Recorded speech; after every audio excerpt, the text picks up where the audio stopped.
once more. I'm awakened. Is it then the appointed hour? How strange. If it is the appointed hour, then why do I not feel the heaviness of 100 winters upon my bones? Was my slumber interrupted too soon? Grandfather, was it you who awakened me? Where are you, grandfather? Strange. I feel another presence.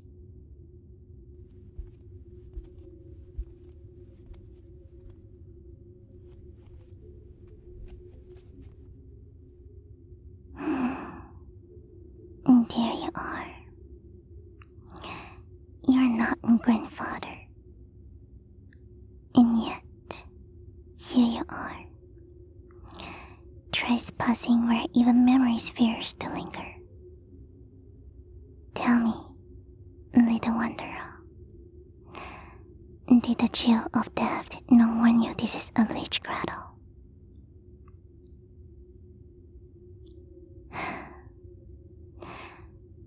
I'm not one who takes joy entertaining the uninvited.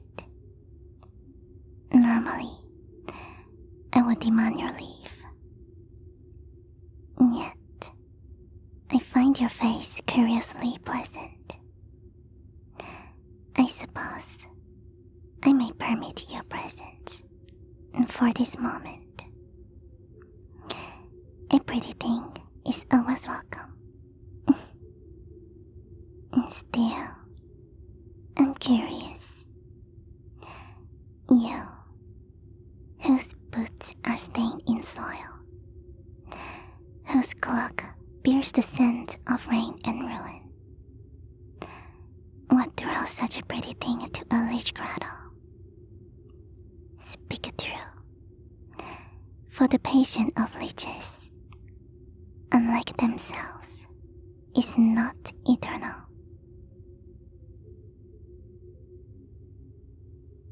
Silence still. How typical of you mortals. You intrude upon a place cradled in death's quiet hush, and yet offer no greeting after disturbing my slumber. Come, pretty thing, if you will not give me your voice, then at least grant these weary eyes the courtesy of a closer look.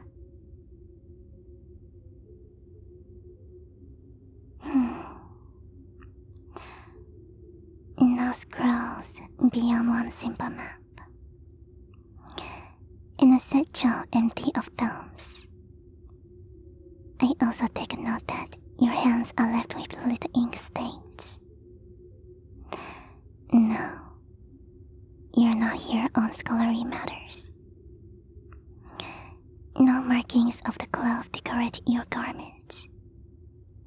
No sense of sacred oils or the feelings of religious presence.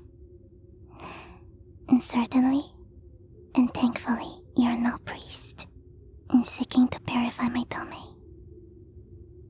But the dust upon your boots tells a clearer tale than your tongue ever could.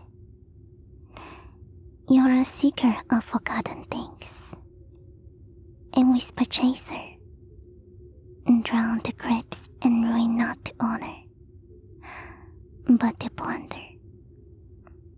I believe your kinds call themselves treasure hunters, but in my eyes, you are nothing more than qualified grave robbers. Despite being such a pretty thing, you are nothing more than a scavenger, not much different than a rat, a bottom feeder. But you are a rat who is surprisingly aesthetically tolerable to my eyes. And so, I will allow you to entertain me a bit longer, by your original intention when coming to my town. Had you been less so, I had reduced you to a lovely powder by now, and allowed the rats to whisper their lullabies through your bones. And still, even for a rat, your breed is most foolish kind. To chase coin in a Lich grotto. Did the dust know whisper warnings as you passed? Oh, so the pretty little rat wishes to know my name. Very well then. I'm Velasca.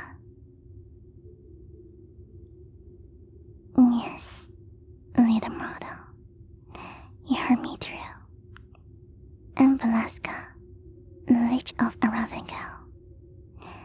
A name once whispered beneath candlelight. Now, little more than a bedtime tale mothers whisper to their frightened children, so they behave.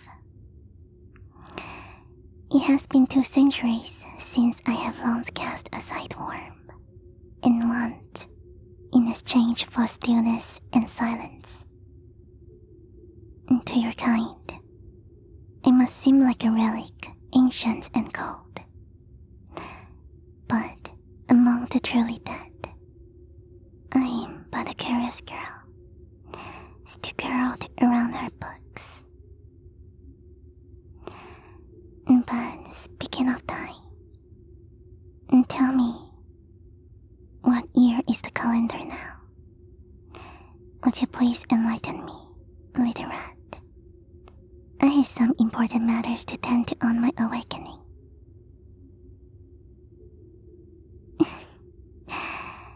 Little rat, as we have stated, you are nothing more than a bottom feeder who feeds off others' misfortune.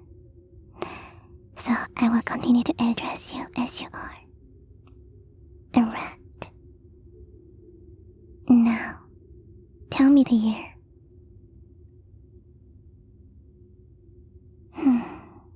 Of course. It is as I expected. I notice it through my bones when I walk.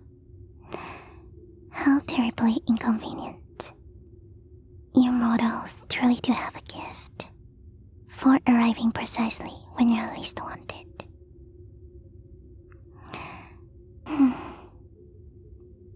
What to do with such untimely meddling?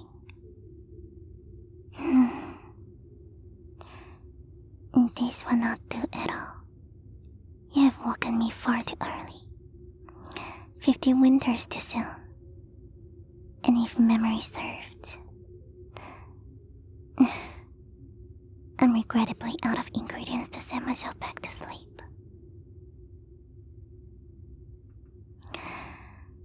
So for this question, little rat, one might mistake you for a student if you're not so terribly unqualified. But fine, I'll tell you exactly what the matter is. It was 49 years ago when I began the brewing of a most delicate elixir, an experiment. However, it would take 100 years before it could be completed. Patience, however, has never been my virtue. Not when it comes to discovery. So rather than awaiting the full century naturally, waiting anxiously, day after day for it to finally be ready, I decided it would be much simpler to craft a second potion. One that will allow me to enter peaceful slumber until the needed hour. I was to rise 1 year before my dear elixir completion. It was the ideal plan until you awoke me early. Hush, little rat. Your apologies are not needed. Although, I guess it at least reflects good manners. So now I stand, wondering what is it I should do with this charming rat that's interrupted my plans. Was that grandfather? Oh, yes. That could be a lovely idea. Silence, mortal. You may not see him, but my grandfather is speaking to me through whispers.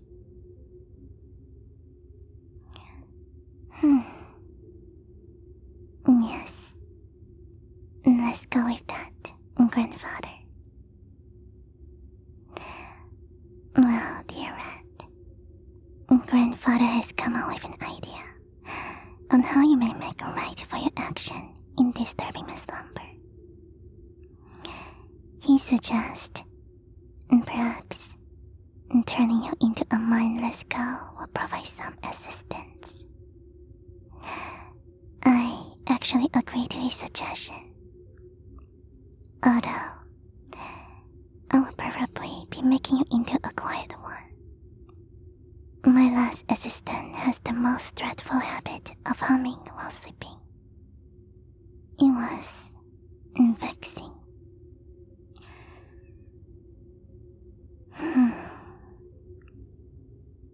You do have a rather sturdy frame,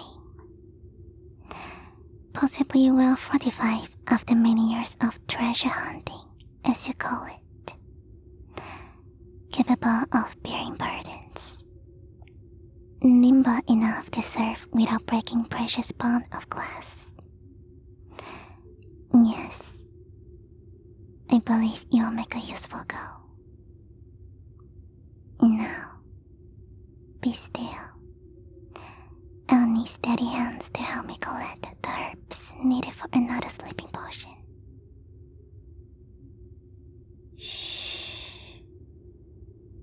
Do not fret. When performed with precision, theft is no cruel thing. Theft is actually a gentle thing. It ends before you even notice it began, to then embrace you like a warm hug.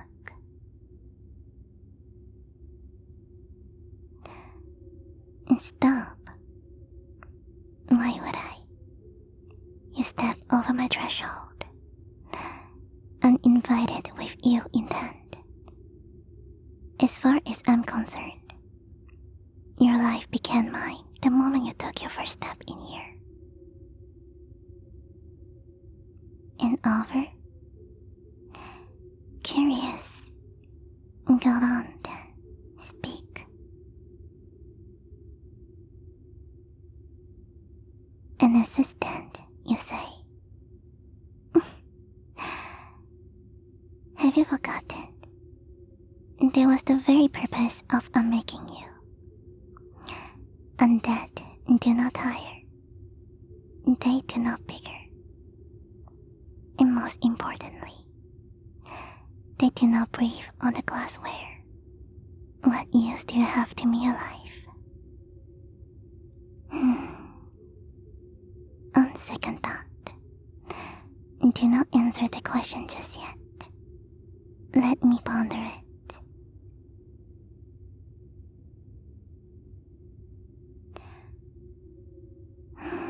Yes, perhaps. There's more to you alive. I admit. There are certain charms to a living existence. They walk freely through villages without arousing alarm. They can speak with merchants, assessing goods that I may normally have trouble obtaining on my own. They can also be sent into the woods beneath open sky, without whispers or watchful eyes trailing behind. Yes, quite the useful arrangement. I begin to see the appeal. And then, there's the matter of energy. You may not know this, but a Lich magic no longer flows as he once did in life. Our bodies endure. Our minds remain sharp. But our wells of power, they refill rather slowly. That's why you'll hear tales of liches who sleep for centuries, not for idleness, but necessity. I speak of mana, the source of our ability to use magic.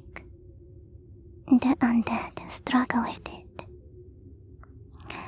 To compensate, we bind ourselves to something that's filled with mana.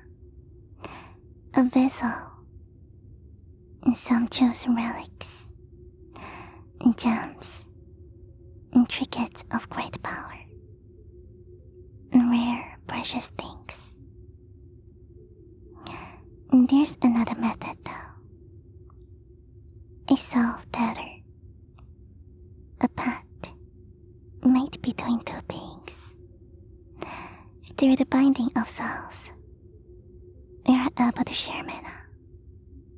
And with a body such as yours, steady, warm, alive,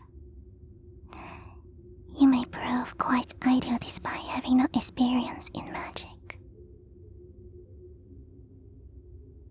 No, mortal. A soul tether is not painful at all.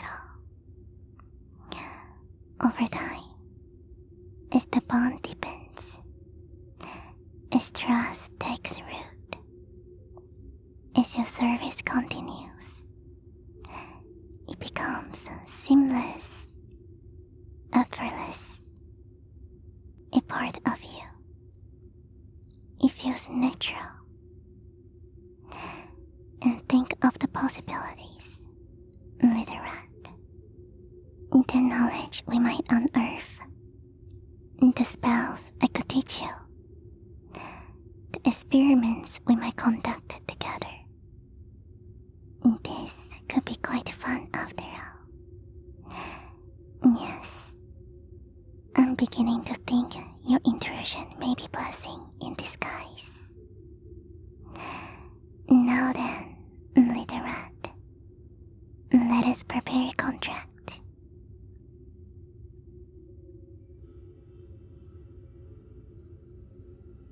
I'm Valeska, the Lich of Ravagal, and under my care, you shall serve. I require little, truly, only discipline, silence, and a steady hand. Your duty should be as follows. You will travel to the nearest village to retrieve supplies on my command. You tend to my mules. You gather the herbs I cannot grow. And lastly, you keep my lair pristine. Do you understand, little one? Good. Now, extend your arm. Yes, that one. The fleshy part. Thank you. Now, insert in truth. Do you consent to a soul pact? The binding of essence, where all mana shall flow as one. In exchange, I offer you protection and shelter. If you consent, speak the words. I do. If not, well, shall I remind you I require an assistant, and I have already prepared the reanimation spell.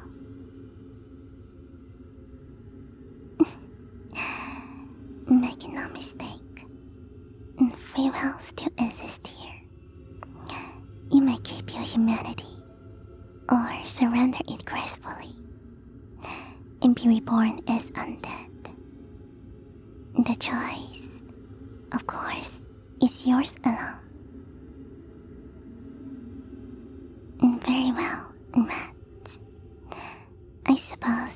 fortunate to have found such a cute pet to form a pet with. I shall be your guardian, your teacher, your caretaker. In return, you shall serve faithfully. Now then, just a small pinch, and there we are. Light-headed, are you? Tingling in your fingertips, that faint hum beneath the skin.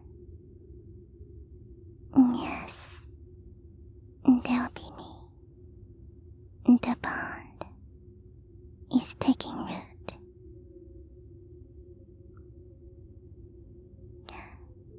Why are you surprised? Did you expect blood-soaked altars, chants and incense, some grand ceremony? Silly pet. It's not as if we are summoning demons, merely entwining two souls. Still, I can feel it now. Through you. There's more to you than I first judged. You may prove to be a useful assistant after all. Come here, rat. My shoulder aches from 49 years of stillness.